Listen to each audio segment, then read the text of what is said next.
ನಮಸ್ಕಾರ ಸ್ನೇಹಿತರೆ. ರಾಜ್ಯದ ರೈತರಿಗೆ ಬಿಗ್ ಅಪ್ಡೇಟ್. ರೈತರಿಗೆ ಸಾಲ ಮನ್ನಾ ಆಗುತ್ತೆ ಅಂತ ಬಹಳಷ್ಟು ಜನ ನಿರೀಕ್ಷೆಯನ್ನ ಇಟ್ಕೊಂಡಿದ್ದಾರೆ. ಸೊ ಈಗಾಗಲೇ ಸಿಎಂ ಸಿದ್ದರಾಮಯ್ಯನವರು ಸಿಎಂ ಆದಾಗ ಬಜೆಟ್ ಮಂಡನೆ ಮಾಡಿದಾಗ 2026 ಮಾರ್ಚ್ 6ನೇ ತಾರೀಕು ಬಜೆಟ್ ಮಂಡನೆ ಮಾಡ್ತಾರೆ. ಅದರಲ್ಲಿ 6,200 ಕೋಟಿಯಷ್ಟು ದುಡ್ಡನ್ನ ರೈತರಿಗಾಗಿ ಮೀಸಲಿಟ್ಟಿದ್ದಾರೆ. ಸೊ ಹಾಗಾದ್ರೆ ಅದರಿಂದ ಸಾಲ ಮನ್ನಾ ಆಗತ್ತಾ? ಬೆಳೆ ಹಾನಿ ಪರಿಹಾರ ಸಿಗತ್ತಾ? ಅಂದ್ರೆ ಈಗಾಗಲೇ ಪ್ರವಾಹಗಳು ಈಗಾಗಲೇ ಬರ ಕೂಡ ಬಿದ್ದಂಗ ಆಗ್ಬಿಟ್ಟಿದೆ. ನೋಡ್ತಾ ಇದ್ರಿ, ಮುಂಗಾರು ಮಳೆನ ಸುಳಿವೇ ಇಲ್ಲ. ಸೊ ಹಾಗಾಗಿ ರೈತ ಇನ್ನಷ್ಟು ಸಂಕಷ್ಟಕ್ಕೆ ಈಡಾಕಿದ್ದಾನೆ. ಸೊ ಇದಕ್ಕಾಗಿ ಸಾಲ ಮನ್ನಾ ಮಾಡ್ತಾರಾ ಅಥವಾ ಬೆಳೆ ಹಾನಿ ಪರಿಹಾರ ಕೊಡ್ತಾರಾ ಅಂತ ಪ್ರಶ್ನೆಗಳು ಹುಟ್ಟುಕೊಳ್ತಾ ಇದ್ದಾವೆ.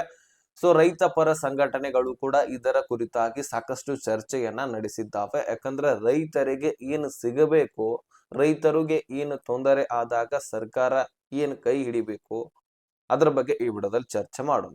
ಯಾಕಂದ್ರೆ ಸಾಲ ಮನ್ನಾ ಆಗಬೇಕು ಅಂತ ಕೆಲವೊಂದಿಷ್ಟು ರೈತರು ಹೇಳಿದ್ರೆ, ಬೆಳೆ ಹಾನಿ ಪರಿಹಾರ ಸಿಕ್ಕರೂ ಸಹಿತ ನಡೆಯುತ್ತೆ ಅಂತ ಕೆಲವೊಂದಿಷ್ಟು ರೈತರು. ಸೊ ಹಾಗಾದ್ರೆ ಇದರ ಕುರಿತಾಗಿ ಸರ್ಕಾರ ಏನ್ ಹೇಳ್ತಾ ಇದೆ? ಡಿ.ಕೆ. ಶಿವಕುಮಾರ್ ಅವರು ಏನ್ ಸ್ಪಷ್ಟನೆಯನ್ನ ಕೊಟ್ಟಿದ್ದಾರೆ? ನಿಮಗೆ ಸಾಲ ಮನ್ನಾ ಆಗತ್ತಾ ಅಥವಾ ಬೆಳೆ ಹಾನಿ ಪರಿಹಾರ ಸಿಗತ್ತಾ? ಸೊ ಪ್ರತಿಯೊಂದು ಡೀಟೇಲ್ಸ್ ಅನ್ನ ಈ ವಿಡಿಯೋದಲ್ಲಿ ನಿಮ್ ಮುಂದೆ ಇಡುವಂತಹ ಪ್ರಯತ್ನ ಮಾಡ್ತೀನಿ. ಸೊ ನೀವು ಈ ವಿಡಿಯೋನ ಆದಷ್ಟು ಕೊನೆವರೆಗೂ ವಾಚ್ ಮಾಡಿ. ಸ್ನೇಹಿತರೆ, ಮೊದಲಿಗೆ ರೈತರಾಗಿದ್ರೆ ನೀವು ವಿಡಿಯೋಕ್ಕೆ ಲೈಕ್ ಕೊಟ್ಟು ಚಾನಲ್ಗೆ ಸಬ್ಸ್ಕ್ರೈಬ್ ಮಾಡಿ. ಸ್ನೇಹಿತರೆ, ನಿಮಗೆ ಬೆಳೆ ಹಾನಿ ಸಿಗತ್ತಾ ಅಥವಾ ಸಾಲ ಮನ್ನಾ ಆಗತ್ತಾ? ಈ ಎರಡು ಪ್ರಶ್ನೆಗಳಿಗೆ ಉತ್ತರ ಸರ್ಕಾರ ಏನ್ ಕೊಟ್ಟಿದೆ? ಅದಕ್ಕಿಂತ ಮುಂಚೆ ಬೆಳೆ ಹಾನಿ ಆಗಿರ್ತಕ್ಕಂಥದ್ರ ಬಗ್ಗೆ ಒಂದಿಷ್ಟು ಮಾಹಿತಿಯನ್ನ ಹೇಳ್ತೀನಿ. ಯಾಕಂದ್ರೆ ಸುಮಾರು 30,000 ಹೆಕ್ಟೇರ್ ಅಷ್ಟು ಭೂಮಿಗಳು ಬೆಳೆ ಹಾನಿ ಆಗ್ಬಿಟ್ಟಿದೆ ಹೋದ ವರ್ಷದಲ್ಲಿ. ಸೊ ಅದಕ್ಕೆ ಸಿಗಬೇಕಾಗಿರ್ತಕ್ಕಂತಹ ಬೆಳೆ ಹಾನಿ ಪರಿಹಾರವನ್ನ ಸರ್ಕಾರ ಒದಗಿಸಿ ಕೊಟ್ಟಿತ್ತು. ಅದು ಯಾವ ರೀತಿಯಾಗಿ ಅಂದ್ರೆ, NDRF ಕುಸ್ಕಿ ಜಮೀನ್ ಇರತ್ತಲ್ವಾ, ಸೊ ಅಂತಹ ಜಮೀನನ್ನ ಹೊಂದಿದಂತಹ ರೈತರಿಗೆ ಸುಮಾರು 8,500ರಿಂದ ಪ್ರಾರಂಭವಾಗಿ 21,500 ತನಕ ಜಮಾ ಆಗಿದೆ. ಇನ್ನು ನೀರಾವರಿ ಹೆಚ್ಚಿನ ಫಲವತ್ತತೆಯನ್ನ ಹೊಂದಿರತಕ್ಕಂತಹ ಭೂಮಿಗಳಿಗೆ ಇನ್ನೂ ಹೆಚ್ಚಿನ ದುಡ್ಡು, ಸುಮಾರು ಹತ್ತತ್ರ 31,500 ತನಕ ದುಡ್ಡನ್ನ ಕೊಡ್ತಾ ಇದ್ದಾರೆ. ಸೊ ಇದನ್ನ ಸ್ವತಃ ಸಿಎಂ ಸಿದ್ದರಾಮಯ್ಯನವರು ಜೊತೆಗೆ ಪ್ರಿಯಾಂಕ್ ಖರ್ಗೆ ಅವರು ಕೂಡ ಇದರ ಬಗ್ಗೆ ಅಪ್ಡೇಟ್ ಕೊಟ್ಟಿದ್ರು. ಸೊ ಹಾಗಾಗಿ ಆ ಸಂದರ್ಭದಲ್ಲಿ ದುಡ್ಡನ್ನ ಬಿಡುಗಡೆ ಕೂಡ ಮಾಡಿದ್ರು. ಆದ್ರೆ ಈಗ ಮುಂಗಾರು ಹಂಗಾಮಿನ ಸುಳಿವೇ ಸಿಗ್ತಾ ಇಲ್ಲ. ಮಳೆರಾಯನ ಆರ್ಭಟವನ್ನ ನಾವು ನೋಡ್ತಾ ಇದ್ವಿ. ಆದ್ರೆ ಈಗ ಮಳೆಗಾಲನೋ ಅಥವಾ ಬೇಸಿಗೆಗಾಲನೋ ಇದು ಅಂತ ಅನಿಸ್ಬಿಡ್ತಾ ಇದೆ. ಬೇಸಿಗೆ ಕಾಲ ಹಾಗೆ ಮುಂದುವರಿತಾ ಇದೆ. ಮಳೆರಾಯನ ಸದ್ದೇ ಇಲ್ಲ ಅಂತ ರೈತರು ಪರದಾಡ್ತಾ ಇದ್ದಾರೆ. ಕೆಲವೊಂದಿಷ್ಟು ರೈತರು ಕಂಬಳಿಯನ್ನ ಬೀಸೋದು, ಮಳೆರಾಯನ ಆಹ್ವಾನವನ್ನ ಮಾಡೋದು, ಈ ರೀತಿನೂ ಕೂಡ ಸೋಷಿಯಲ್ ಮೀಡಿಯಾದಲ್ಲಿ ನಾವು ಗಮನಿಸ್ತಾ ಇದ್ದೀವಿ. ಸೊ ಅದೊಂದು ಪದ್ಧತಿ, ಮಳೆರಾಯನ ಕರೆಯೋದು ಒಂದು ಪದ್ಧತಿ, ಕಂಬಳಿಯನ್ನ ಬೀಸಿ. ಸೊ ಆ ರೀತಿನೂ ಕೂಡ ಸೋಷಿಯಲ್ ಮೀಡಿಯಾದಲ್ಲಿ ನಾವು ಗಮನಿಸ್ತಾ ಇದೀವಿ. ಸೊ ಅಷ್ಟರ ಮಟ್ಟಿಗೆ ರಾಜ್ಯದಲ್ಲಿ ಅಷ್ಟೇ ಅಲ್ಲ, ಇಡೀ ದೇಶದಲ್ಲಿ ಬರಗಾಲ ಬಿದ್ದು ಬಿಟ್ಟಿದೆ. ಅನೇಕ ಡ್ಯಾಮ್ಗಳು ಖಾಲಿ ಆಗ್ತಾ ಇದಾವೆ. ಸೊ ರಾಜ್ಯಕ್ಕಷ್ಟೇ ಅಲ್ಲದೆ ಇಡೀ ದೇಶಕ್ಕೆ ನೀರಿನ ಸಂಕಷ್ಟ ಬರುತ್ತೆ ಎನ್ನಲಾಗ್ತಾ ಇದೆ. ಸೊ ನೋಡಿ, ಇಂತಹ ಪರಿಸ್ಥಿತಿಯಲ್ಲಿ ರೈತರಿಗೆ ಬೆಳೆ ಹಾನಿ ಆಗಿಬಿಟ್ರೆ, ರೈತರಿಗೆ ನೀರೇ ಇಲ್ಲ ಅಂದ್ರೆ ಇನ್ನಷ್ಟು ತೊಂದರೆಗೀಡಾಗ್ತಾನೆ. ಅನೇಕ ಕಡೆ ನಾವು ನೋಡ್ತಾ ಇದ್ದೀವಿ, ಬೆಳೆ ಹಾನಿ ಆಗಿ ಸಾಲ ಹೆಚ್ಚಾಗಿ ರೈತ ಸಾಲ ತೀರಿಸದೆ ನೀನು ಹಗ್ಗಕ್ಕೆ ಶರಣಾಗ್ತಾ ಇದ್ದಾನೆ. ಸೊ ಇಂತಹ ಒಂದು ಸಿಚುವೇಶನ್ ಅಲ್ಲಿ ಸರ್ಕಾರವೇ ರೈತರಿಗೆ ಕೈ ಹಿಡಿಬೇಕು. ಸೊ ಹಾಗಾಗಿ ಶ್ರೀಮಂತ ಅಥವಾ ದೊಡ್ಡ ರೈತರಿಗೆ ಸಾಲ ಮನ್ನಾ ಆಗೋದಿಲ್ಲ. ಇಲ್ಲಿ ಸಣ್ಣ ಪುಟ್ಟ ರೈತರಿಗೆ ಸಾಲ ಮನ್ನಾ ಆಗುವಂತಹ ಸಾಧ್ಯತೆ ಇದೆ. ಆದ್ರೆ ಇದ್ರ ಬಗ್ಗೆ ಕನ್ಫರ್ಮ್ ಅಧಿಕೃತ ಮಾಹಿತಿ ಇನ್ನೂ ಕೂಡ ಸಿಕ್ಕಿಲ್ಲ, ಸರ್ಕಾರದಿಂದ ಬರಬೇಕಾಗಿದೆ. ನಿಮ್ಗೆ ಫೈನಲಿ ಬೆಳೆ ಹಾನಿ ಪರಿಹಾರ ಅಂತೂ ಸಿಗತ್ತೆ. ಆದ್ರೆ ಇಲ್ಲಿ ಚರ್ಚೆ ಆಗ್ತಾ ಇರೋದು ಏನಪ್ಪಾ ಅಂದ್ರೆ ಸಾಲ ಮನ್ನಾ ಆಗಬೇಕಂತ. ಯಾಕಂದ್ರೆ ಬೆಳೆ ಹಾನಿ ಆದ್ರೆ ಒಂದು 30,000 ತನಕ ಹೈಯೆಸ್ಟ್ ಒಂದು ಒಳ್ಳೆಯ ಒಂದು ಜಮೀನನ್ನ ಹೊಂದಿರತಕ್ಕಂತಹ ರೈತರಿಗೆ ಜಮಾ ಆಗತ್ತೆ. ಈ ಸಾಲ ಮನ್ನಾ ಆದ್ರೆ ಒಂದು 50,000ನಾದ್ರೂ ಸಾಲ ಮನ್ನಾ ಮಾಡ್ತಾರಪ್ಪ, ಅಥವಾ ಏನು ಇಲ್ಲ ಅಂದ್ರೂ 30,000 ಕನಿಷ್ಠ ಆದ್ರೂ ಸಾಲ ಮನ್ನಾ ಮಾಡ್ತಾರೆ.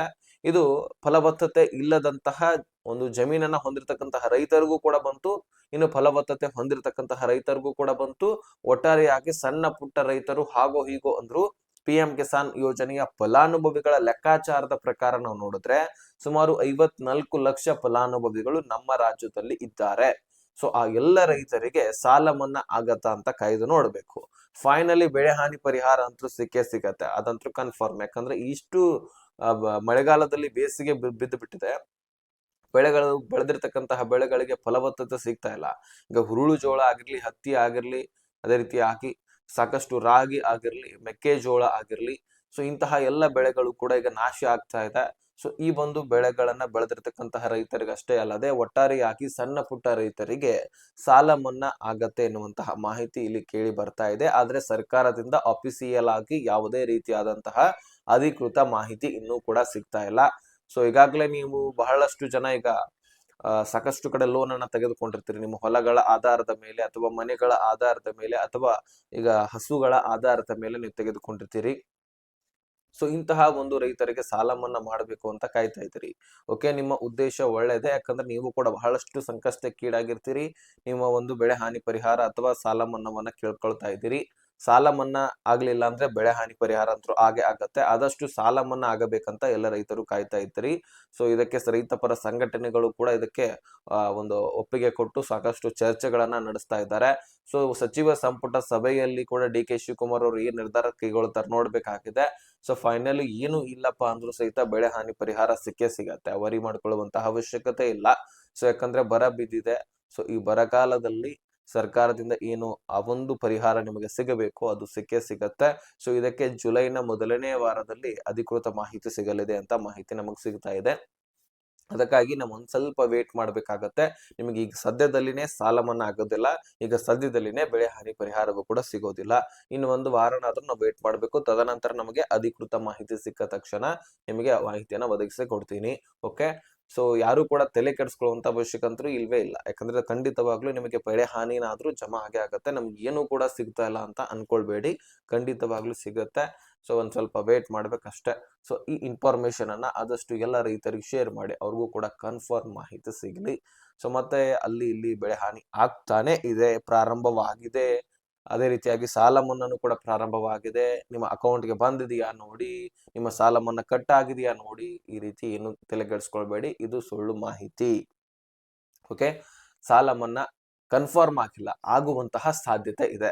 ಸೊ ಅದಕ್ಕಾಗಿ ನಾನು ಕ್ಲಾರಿಟಿಯನ್ನ ಕೊಡ್ತಾ ಇದ್ದೀನಿ. ಸಾಲ ಮನ್ನಾ ಆಗುವಂತಹ ಸಾಧ್ಯತೆ ಇದೆ. ಅದಕ್ಕಾಗಿ ಡಿ.ಕೆ. ಶಿವಕುಮಾರ್ ಅವರು ಇನ್ನೂ ಕೂಡ ಚರ್ಚೆ ಮಾಡುವಂತಹ ಅವಶ್ಯಕತೆ ಇದೆ. ಎರಡರಲ್ಲಿ ಯಾವ್ದಾದ್ರು ಒಂದು ಸಿಗತ್ತೆ, ಎರಡೂ ಕೂಡ ಸಿಗೋದಿಲ್ಲ. ಈ ಕಡೆ ಬೆಳೆ ಹಾನಿನೂ ಆಗಬೇಕು, ಪರಿಹಾರ ಸಿಗಬೇಕು, ಈ ಕಡೆ ಸಾಲ ಮನ್ನಾನು ಕೂಡ ಆಗಬೇಕು. ಈ ರೀತಿ ನಿಮ್ಮ ಉದ್ದೇಶ ಇದ್ದಲ್ಲಿ ಎರಡೂ ಕೂಡ ಆಗೋದಿಲ್ಲ. ಕೇವಲ ಒಂದು ಕೆಲಸ ಆಗತ್ತೆ, ಅದು ಬೆಳೆ ಹಾನಿನ ಅಥವಾ ಸಾಲ ಮನ್ನಾನ, ಎರಡರಲ್ಲಿ ಒಂದು ಸಿಗತ್ತೆ. ಇನ್ನು ನಿಮಗೆ ಏನು ಬೇಕು, ಸಾಲ ಮನ್ನಾ ಆಗಬೇಕಾ ಅಥವಾ ಬೆಳೆ ಹಾನಿ ಪರಿಹಾರ ಸಿಗಬೇಕಾ ಅಂತ ಕಮೆಂಟ್ ಮಾಡೋದನ್ನ ಮರಿಬೇಡಿ. ಮತ್ತೆ ಚಾನಲ್ಗೆ ಸಬ್ಸ್ಕ್ರೈಬ್ ಮಾಡೋದನ್ನ ಮರಿಬೇಡಿ. ಈ ವಿಷಯವನ್ನ ಎಲ್ಲ ರೈತರಿಗೆ ಹಾಗೆ ಶೇರ್ ಮಾಡಿ.